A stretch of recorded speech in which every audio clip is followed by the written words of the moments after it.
প্রিয় শিক্ষার্থীরা, সবাইকে আজকের ক্লাসে স্বাগতম। আশা করি তোমরা সকলেই মহান আল্লাহ তাআলার ইচ্ছায় ভালো আছো। তো আজকে আমি উচ্চতর গণিতের লম্ব অভিক্ষেপ সম্পর্কিত লম্ব অভিক্ষেপের ধারণা এবং লম্ব অভিক্ষেপ সম্পর্কিত উপপাদ্য শেখাবো। তো তৃতীয় অধ্যায়ে যে আমাদের অধ্যায় 3-এ যে জ্যামিতি যে চ্যাপ্টারটি আছে, তো সেখানে লম্ব অভিক্ষেপ নিয়ে আমি এখন তোমাদের একটু ধারণা দিব। লক্ষ্য করো,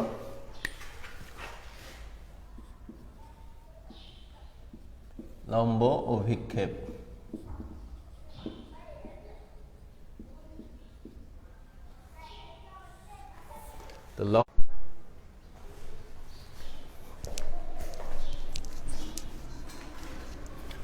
তো প্রথমে আমরা যদি বিন্দুর লম্ব অভিক্ষেপ আলোচনা করি তাহলে দেখো কি হয়।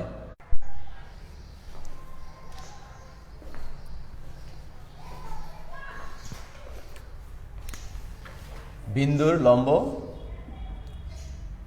অভিক্ষেপ। তো ধরো এটা একটি রেখাংশ, নাম দিলাম এক্স ওয়াই, আর এখানে এ একটা বিন্দু, এই বিন্দুটার নাম এ। জিনিসটা একটু ভালোভাবে লক্ষ্য করো যে এক্স ওয়াই হচ্ছে এখানে একটি রেখাংশ আর এ হচ্ছে একটি বিন্দু। আমরা এখন কি করব, যে এ বিন্দুর লম্ব অভিক্ষেপ আঁকবো এক্স ওয়াই এর উপরে এই বিন্দুর লম্ব অভিক্ষেপ। সেখানে কি হবে, আমরা কি করবা, এই বিন্দু থেকে এক্স ওয়াই উপরে লম্ব অঙ্কন করবে। ধরে নাও যে এই এ বিন্দু, এখান থেকে আমরা লম্ব অঙ্কন করে এখানে যে লম্বটি আঁকলাম এই বিন্দুটার নাম দিলাম বি। তাহলে এই এ বিন্দুর প্রজেকশন মানে এ বিন্দু যে লম্ব অভিক্ষেপ সেটি কোনটা, বি বিন্দু। ঠিক আছে, এখানে বি বিন্দু হলো এ বিন্দুর লম্ব অভিক্ষেপ, এটা মাথায় রাখবা। লিখে দিই, বি বিন্দু হলো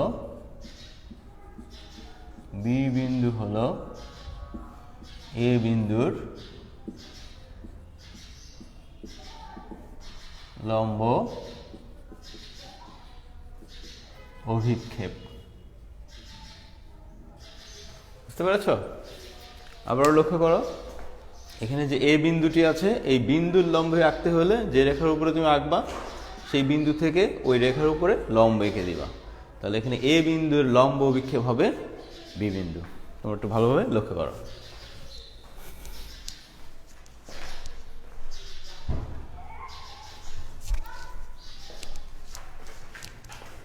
তো এখন আমরা আলোচনা করব হচ্ছে রেখাংশের লম্ব অভিক্ষেপ।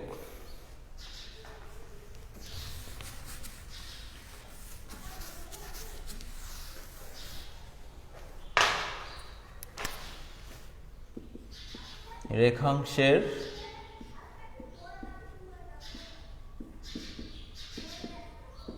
লম্ব অভিক্ষেপ। রেখাংশের লম্ব অভিক্ষেপ এটা কেমন, ধরো এক্স একটি রেখাংশ। এখন আমরা কি করব, যে ধরো যে এখানে এটা একটা রেখাংশের নাম দিলাম এ বি। হ্যাঁ, এখন যদি বলা হয় যে এই এ বি রেখাংশের এক্স এর উপরে এ বি রেখাংশের লম্ব অভিক্ষেপ কোনটি, তাহলে আমরা কি করব, যে এই যে এ বিন্দু আছে এখান থেকে আমরা এক্স এর উপরে লম্ব অঙ্কন করব। এটার নাম দিলাম তোমার সি। আবার এই বি বিন্দু হতে আবার আমরা কি করব, এক্স এর উপরে লম্ব অঙ্কন করব। হ্যাঁ, এটা হলো ডি। বুঝতে পেরেছ? আমাদের টার্গেট হচ্ছে এ বি রেখাংশের লম্ব অভিক্ষেপ অঙ্কন করা। তাহলে আমরা কি করব, এই যে রেখাংশের প্রান্ত বিন্দু একটা হচ্ছে এ আর একটা হচ্ছে বি, আমরা কি করব, এ বিন্দু হতে যে রেখার উপরে লম্ব অভিক্ষেপ অঙ্কন করব আমরা ওই বিন্দু থেকে এখান থেকে লম্ব অঙ্কন করব। আবার বি বিন্দু থেকে আমরা এক্স এর উপরে লম্ব অঙ্কন করব। এখানে সি এবং ডি দুটা বিন্দু। এখন এই সিডি যে রেখাংশটা এটিই হলো তোমার এ বি রেখাংশের লম্ব অভিক্ষেপ। আবার বলি আমি যে এ বিন্দু থেকে আমরা একটা লম্ব আঁকলাম, আবার বি বিন্দু থেকে একটা লম্ব আঁকলাম, লম্ব আঁকার পর এটা এক্স ওয়াইকে সি এবং ডি বিন্দুতে সেট করলো। তাহলে এখানে এই যে অংশটা সি ডি, এই সি ডি এটি হলো এ বি রেখাংশের লম্ব বিক্ষেপ। আমি লিখে দিই, সিডি হলো এ বি রেখাংশের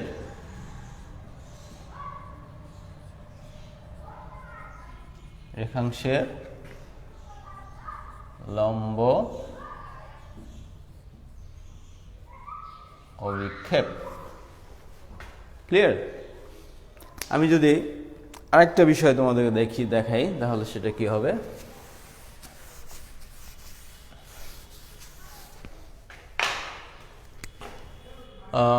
ধরো এটা একটা ত্রিভুজ, ঠিক আছে। আবার এখান থেকে আমি এখন 8 রেখাংশ টানলাম, তার নাম দিলাম এ বি সি ডি। হ্যাঁ, এখন আমি যদি বলি যে বিসি রেখার উপর এসি রেখাংশের লম্ব বিক্ষেপ কোনটি, বিসি রেখার উপর এসি রেখাংশের লম্ব বিক্ষেপ, এসি রেখাংশের লম্ব অভিক্ষেপ। তাহলে জিনিসটা দেখো যে আমার এসি রেখাংশের লম্ব বিসির উপর রাখতে হবে। তাহলে আমার কি করবে, এখান থেকে লম্ব আঁকবো আমি, এই যে এখান থেকে এ বি এটা হচ্ছে লম্ব এখানে, আর এখানে সি এখানেই তো শেষ, এটা তো নিচে আর আমার রাখার দরকার নেই, কারণ বিসি রেখার উপর বলা হয়েছে এটা একদম সি বিন্দুতে মিলে গেছে। তাই এটা এখান থেকে পর্যন্ত এই যে এসি হলো আবার সেই মূল রেখাংশ ছিল, আর এসি থেকে সাধারণত নিচে যদি জায়গা থাকতো আমরা এখানে লম্ব আঁকতাম, বাট আমার তো এখানে বলাই আছে যে বিসি রেখাংশের উপরে। তা আমরা কি করবো, এখানে সি বিন্দু এখানে শেষ হলো, আর এই বিন্দুতে লম্ব আঁকলে এইখানে আসে। তাহলে এখানে দেখো বিসিটা হয়ে হলো এসি রেখাংশের লম্ব বিক্ষেপ। বুঝতে পেরেছো? তাহলে এসি রেখাংশের লম্ব বিক্ষেপ বিসি। এখন যদি বলা হয় তাহলে বলো তো যে বিসি রেখার উপর এডি রেখাংশের লম্ব কোনটা হবে, তাহলে এ হতে লম্ব একটা এইখানে হয়, আর ডি তো এইখানেই শেষ, তাহলে বিডি। তাহলে এখানে লিখবো যে এডি রেখাংশের লম্ব বিক্ষেপ বিডি। তো আশা করি তোমরা লম্ব বিক্ষেপ বুঝতে পেরেছো, বিন্দুর লম্ব বিক্ষেপ বুঝতে পেরেছো, তারপরে তোমার রেখাংশের লম্ব বিক্ষেপ বুঝতে পেরেছো।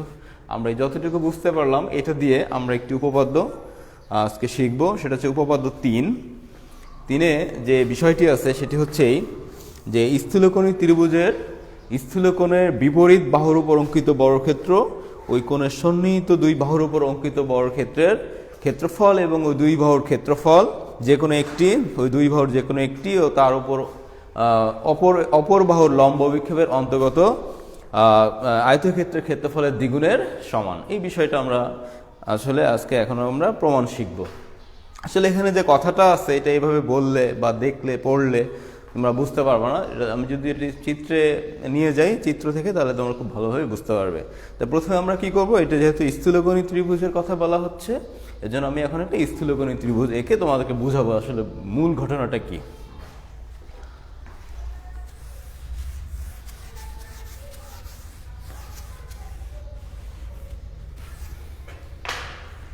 উপপাদ্য 3 এটা।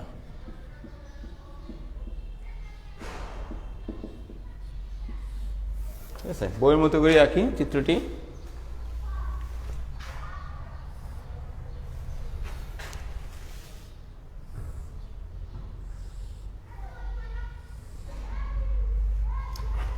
এ বি সি, এটা হচ্ছে তোমার স্থূলকোণ। হ্যাঁ, মূল ত্রিভুজ হচ্ছে এটা। হ্যাঁ, এ বি সি হচ্ছে একটা তোমার ত্রিভুজ, স্থূলকোণী ত্রিভুজ এখানে। হ্যাঁ, আর এটা হচ্ছে আমার প্রমাণের স্বার্থে আমি এটার বর্ধিতাংশের উপর এখানে একটা লম্ব আঁকলাম, সেটা হচ্ছে নাম দিলাম ডি। আমার মূল ত্রিভুজ হচ্ছে এ বি সি। হ্যাঁ, এ বি সি। এখন ঘটনা হচ্ছে কি যে আমি যদি এটা মুছে দিতাম তুমি আরো ভালো বুঝতে পারবা। এইটা হচ্ছে তোমার মূল এবিসি ত্রিভুজ। হ্যাঁ, এখন এই মূল এবিসি যে ত্রিভুজটা আছে, এখন এই ত্রিভুজের ক্ষেত্রে স্থূলকোণের বিপরীত বাহু হচ্ছে তোমার এখানে কত, এবি। হ্যাঁ, আর এখন এই এসি যে রেখাংশে, আমি যদি বলি এসি রেখাংশের লম্ব বিক্ষেপ কোনটি হবে, তাহলে যেহেতু আমার এইখানে এই বিন্দু থেকে লম্ব আঁকতে হবে, তাহলে কি করতে হবে, একে বর্ধিত করতে হবে। বর্ধিত করলে আমরা এখান থেকে লম্বটা পাবো, হলো ডি।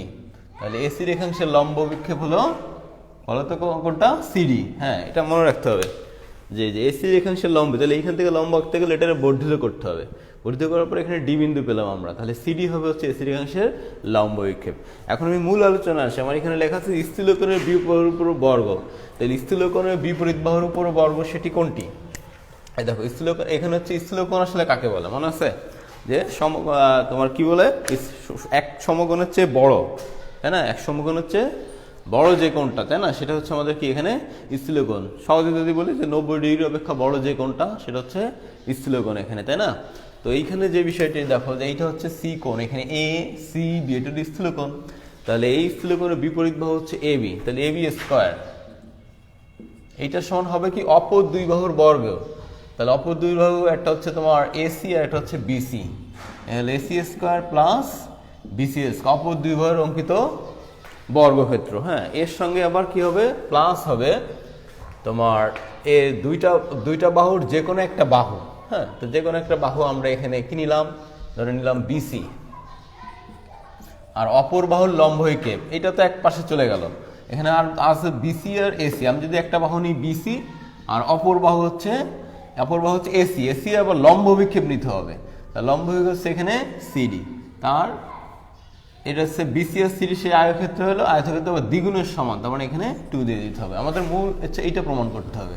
ওখানে যে বাংলা যে কথাটা লেখা আছে তারকে যদি আমরা গণিতে প্রকাশ করি তাহলে এটাই আসে, আমাদেরকে মূল এটা বানাইতে হবে। আমি আরেকবার সামারি করি এটা, সেটা হচ্ছে যে আমাদের যে মূল প্রমাণের বিষয় হচ্ছে যে স্থিরকোণের বিপরীতে যে বাহু থাকবে এর উপর অঙ্কিত বর্গক্ষেত্র, তার মানে এ বি স্কোয়ার এক পাশে যাবে, এটা সমান হবে হচ্ছে যে অপর দুই বাহুর বর্গ, একটা হচ্ছে বিসি আর একটা হলো এসি, তাহলে BC square plus AC square. হ্যাঁ, এর সঙ্গে আবার কি হবে, যুক্ত হবে হচ্ছে তোমার যে কোনো একটা বাহু এবং অপর বাহুর লম্ব বিক্ষেপের, ওখানে লাগছে আয়তক্ষেত্র, মানে দুইটা গুণ করলে আয়তক্ষেত্র তার দ্বিগুণের সমান, তার মানে এখানে 2 দিয়ে দিতে হবে।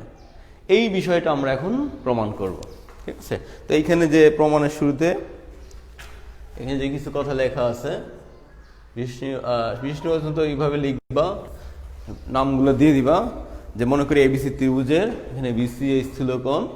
হ্যাঁ, তারপরে তোমার কি করতে হবে, এখানে এই বিন্দু থেকে এখানে তুমি বিসি এর বহির্ধাংশের উপরে কি করবো, আমরা একটি লম্ব আঁকি এডি, তারপর আমাদেরকে প্রমাণ করতে হবে যে বিষয়টা লিখে দিবে।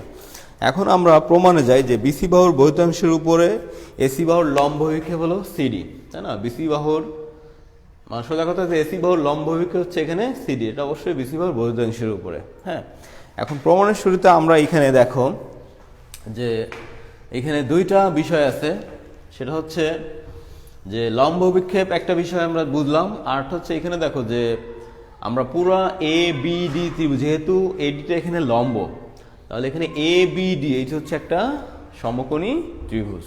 তাহলে আমরা এখান থেকে কি পাই, দেখো যে সমকোণী ত্রিভুজ এ বি ডি হতে পায় পিথাগোরাসের সূত্র প্রয়োগ করে আমরা পাবো কি, সেটা হচ্ছে দেখো যে পিথাগোরাসের সূত্র ছিল যে একটা সমকোণী ত্রিভুজের অতিভুজের উপর অঙ্কিত বর্গক্ষেত্র অপর দুই বাহুর উপর অঙ্কিত বর্গক্ষেত্রের ক্ষেত্রফলের সমষ্টির সমান। তাহলে এখানে দেখো যে এখানে এ ডি বি এই ত্রিভুজের মধ্যে তোমার ডিটা হচ্ছে এক সমকোণ, তো সমকোণের বিপরীত হচ্ছে এখানে এ বি, এটা হলো অতিভুজ। তাহলে আমরা লিখলাম এ বি স্কোয়ার সমান অপর দুই বাহু, একটা হচ্ছে এডি আর একটা হচ্ছে বিডি, তাহলে এডি স্কোয়ার প্লাস বিডি স্কোয়ার। এর মধ্যে আবার বিডির মধ্যে আবার দেখো বিডিকে আমরা আবার লিখতে পারি বিসি প্লাস সিডি, তাহলে আমরা এখানে লিখলাম এডির জায়গায় এডি থাকলো, বিডিকে আমরা লিখতে পারি BC plus CD, BC plus CD, এটার আবার হোল স্কোয়ার। আমরা এটাকে আবার কি করতে পারি, সূত্রে ভাঙাতে পারি, সেটা কি এ প্লাস বি এর হোল স্কোয়ারের সূত্র। এখানে লিখতে পারি BC square plus 2 BC into CD plus CD square. তাহলে বা আমরা এখানে লিখলাম এ বি স্কোয়ার সমান, তাহলে আমরা এখানে এডি স্কোয়ার প্লাস সিডি স্কোয়ারটা আগে নিয়ে আসি, CD square plus BC square plus 2 BC into CD, এটা আমরা একটা সমীকরণ দিয়ে রাখি। হ্যাঁ, এটা হচ্ছে পুরা তোমার এবিডি সমকোণী ত্রিভুজে গেল। এখন এইখানে দেখো আবার এখানে এসিডিও কিন্তু একটা সমকোণী ত্রিভুজ। আমরা তাহলে এখন এসিডি এই সমকোণী ত্রিভুজ থেকে কি পাই? দেখো যে লিখি যে আবার সমকোণী ত্রিভুজ এসিডি হতে পাই, এসিডি হতে পাই। আমরা এখানেও পিথাগোরাসের সূত্র অ্যাপ্লাই করব। তাহলে এই সমকোণ এর বিপরীত বাহু হচ্ছে এসি, এটা অতিভুজ, তাহলে অতিভুজের বর্গ আমরা লিখলাম এসি স্কোয়ার সমান অপর দুই বাহু, একটা হচ্ছে তোমার এডি স্কোয়ার প্লাস সিডি স্কোয়ার, এটা আমরা পাই। এটা দিলাম ইকুয়েশন নাম্বার 2। এখন লক্ষ্য করো জিনিসটা যে আমরা যে 1 নং সমীকরণে দেখো এখানে এডি স্কোয়ার প্লাস সিডি স্কোয়ার ছিল, তার 2 নং সমীকরণে আবার দেখো এডি স্কোয়ার প্লাস সিডি স্কোয়ার মান হচ্ছে এসি স্কোয়ার। আমরা কি করব, এই মানটা এই এডি স্কোয়ার প্লাস সিডি স্কোয়ারের জায়গায় আমরা এখানে এসি স্কোয়ার লিখে দেব, ঠিক আছে? তাহলে আমরা এখান থেকে কি লিখতে পারি যে 2 নং এর এডি স্কোয়ার প্লাস সিডি স্কোয়ার এর মান 1 নং সমীকরণে বসিয়ে পাই, এটা লিখতে পারি। অনেকভাবে লেখা যায়। তাহলে আমরা কি লিখতে পারি 1 নং হতে কি পাই? তাহলে এবি স্কোয়ার জায়গায় দেখো 1 নং এর দিকে একটু তোমরা ফোকাসড হও যে এখানে এবি স্কোয়ার, এখানে এডি স্কোয়ার প্লাস সিডি স্কোয়ার ছিল, এর জায়গায় আমরা কি লিখে দেব? এসি স্কোয়ার লিখে দেবো। AC square plus CD square plus এখানে সিডি স্কোয়ার তো থাকলো না, কারণ এইটুকুন মিলেই এই এসি স্কোয়ার প্লাস সিডি স্কোয়ারের জায়গায় হলো এসি স্কোয়ার, আর এখানে থাকলো BC square plus 2 BC into CD. তাহলে দেখো আমার প্রমাণের বিষয় কি ছিল? প্রমাণের ছিল এবি স্কোয়ার সমান AC square plus BC square plus 2 BC into CD. আমিও এখান থেকে পেলাম এবি স্কোয়ার সমান AC square plus BC square plus 2 BC into CD. তাহলে এই হয়ে গেল আমাদের স্থিতিবিজ্ঞানের ক্ষেত্রে পিথাগোরাসের যে উপপাদ্যটি দিয়ে প্রয়োগ করে আমরা এই উপপাদ্যটি প্রমাণ করলাম। তো এইটা মনে রাখবে, এখানে লম্ব বিক্ষেপের বিষয়গুলো তোমরা মনে রাখবে।